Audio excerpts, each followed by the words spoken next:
जय श्री कृष्णा। कृष्णा डिवोशन के सभी भक्तों को आप सभी का स्वागत है कृष्णा डिवोशन चैनल पर। हम सभी श्री कृष्ण चरित अमृतम यानी श्री कृष्ण की अद्भुत लीलाओं का आस्वादन कर रहे हैं इस ग्रंथ के द्वारा, और हम रास पंचाध्यायी श्रवण कर रहे हैं।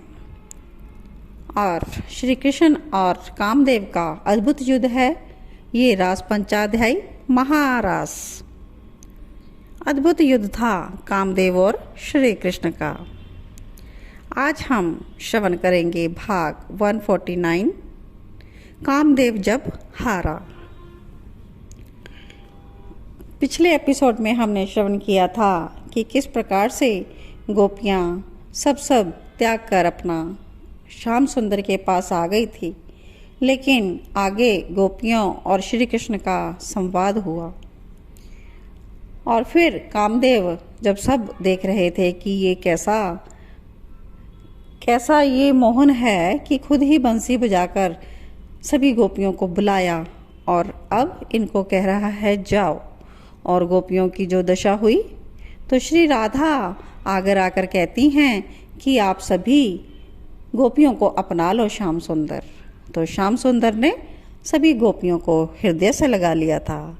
इसके आगे हम श्रवण करते हैं कि जब कामदेव ने देखा श्याम सुंदर अपनी गोपियों को देखकर मुस्कुरा रहे हैं और क्या कहते हैं कि मैं तो तुम्हारे प्रेम की परीक्षा ले रहा था, तुम्हारा मन मुझ में है कि नहीं, तुम्हारा सर्वस्व मैं हूँ या नहीं, ये प्रेम की परीक्षा श्याम सुंदर गोपियों की ले रहे थे।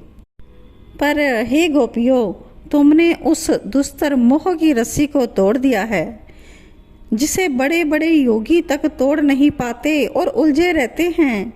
ये कृष्ण सच में तुम्हारा ऋणी है, ऋणी। ये कहते हुए श्याम सुंदर ने गोपियों को प्रणाम किया। कामदेव अब प्रसन्न हुआ।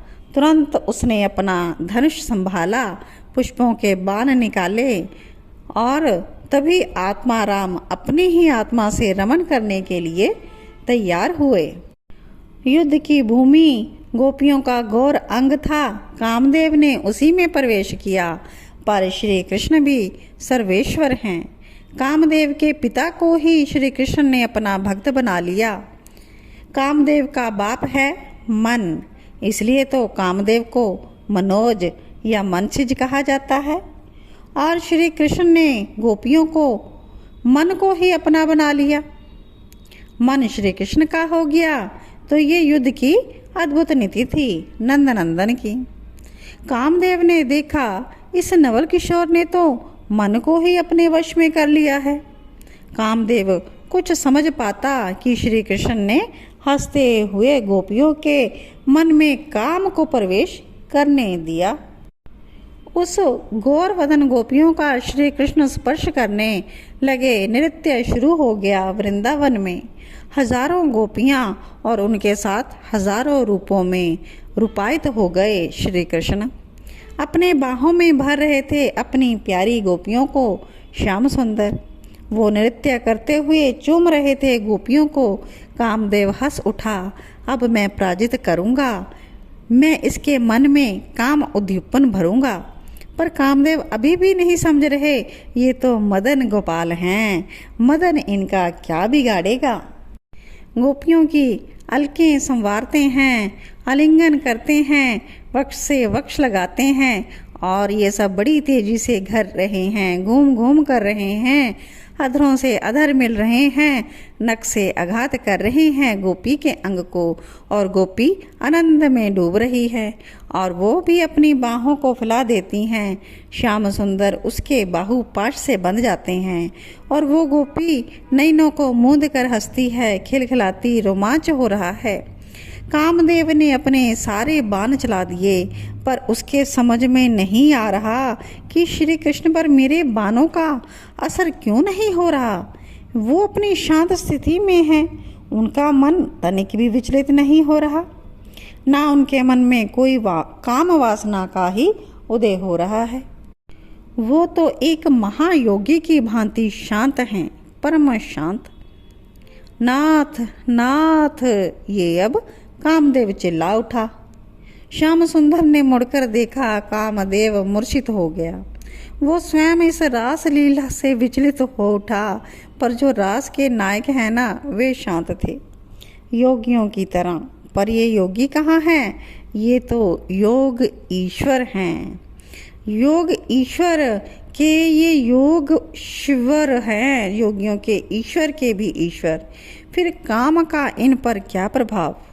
अभी तो कामदेव पर ही इनका प्रभाव चल गया और वो मूर्छित हो उठा। रति का पति हा श्याम ये कह रहा है वो। अब नंदन बोले है, क्या हुआ मदन?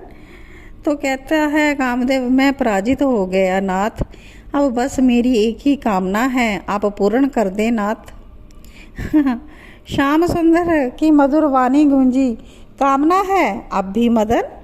कहता है कि आप मुझे पुत्र स्वीकार करें। मदन ने चरणों में नतमस्तक होते हुए कहा। तो श्री कृष्ण कहते हैं, पर इसके लिए तप करना होगा। मेरे गिरिराज गोवर्धन में बैठकर मेरी श्री राधा रानी की उपासना करो, तुम मेरे पुत्र बन जाओगे। अब कामदेव आनंदित हुआ और चल दिया गोवर्धन की ओर तपस्या करने। तो इस प्रकार से श्री कृष्ण ने कामदेव को हराया युद्ध के मैदान में, और ये महारास का अद्भुत हमने सीन श्रवण किया। और इसके आगे हम रास पंचाध्यायी कंटिन्यू है, तो इसके आगे हम कल श्रवण करेंगे। भजे ब्रजे कमंडलम समस्त पाप खंडनम, सुभक्त चित्तरंजनम सदैव नंद नंदनम, सुपिच्छ गुच्छ मस्तकम सुनादु वेणु हस्तकम, अनंग रंग सागरम नमामि कृष्ण नागरम, मनोज गर्भ मोचनम विशाल लोल लोचनम, विदुत्त गोप शोचनम नमामि पदम लोचनम, करारविंद भूधरम स्मितवलोक सुंदरम, महेंद्र मानधारणम नमामि कृष्ण वारणम, नमामि कृष्ण वारणम।